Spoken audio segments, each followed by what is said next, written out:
कर्नाटक में 224 सीटों के असेंबली इलेक्शन के लिए तारीख का ऐलान हो चुका है, लेकिन सही मायनों में अगर देखा जाए तो इसकी बिसात 2021 में ही बिछ चुकी थी। और ये बिसात थी रियासत में हिजाब के नाम पर एक खास तबके को निशाना बनाकर दूसरे तबके की हिमायत बटोरना।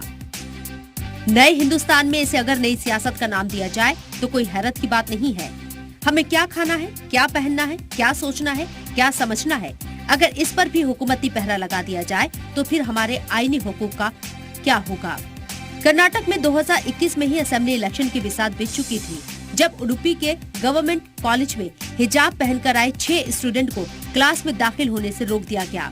यहीं से शुरू हुआ तनाज़ा पूरी रियासत के साथ साथ मुल्क भर में बहस का मौजू बन गया और कर्नाटक की हजारों बेटियां इम्तिहान देने से महरूम हो गयी।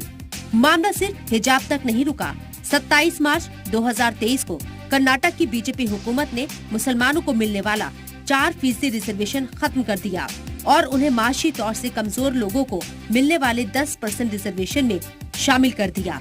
कर्नाटक में पहली बार मुसलमानों को रिजर्वेशन 1994 में HD देवगौड़ा सरकार ने दिया था। मुसलमानों को समाजी बुनियाद पर पिछड़ा मानते हुए उन्हें सरकारी नौकरियों और तालीम में रिजर्वेशन दिया गया था। बीजेपी यहीं तक नहीं रुकी, 2 कदम और आगे बढ़ी और इलेक्शन से कब्ल नया दावा कर दिया कि वोकालिगा समाज के लोगों ने टीपू सुल्तान का कत्ल किया था।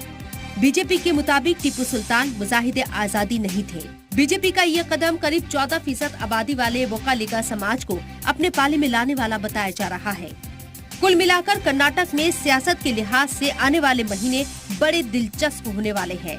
आवाम के असल और बुनियादी मुद्दे गायब हैं और हिजाब, अजान, लाउड स्पीकर, टीपू सुल्तान जैसे मुद्दे हावी हैं। ऐसे में इसे नए हिंदुस्तान की नई सियासत कहा जाए तो कोई हैरत की बात नहीं होगी। जी मीडिया के लिए दिल्ली से नदीम अहमद की रिपोर्ट।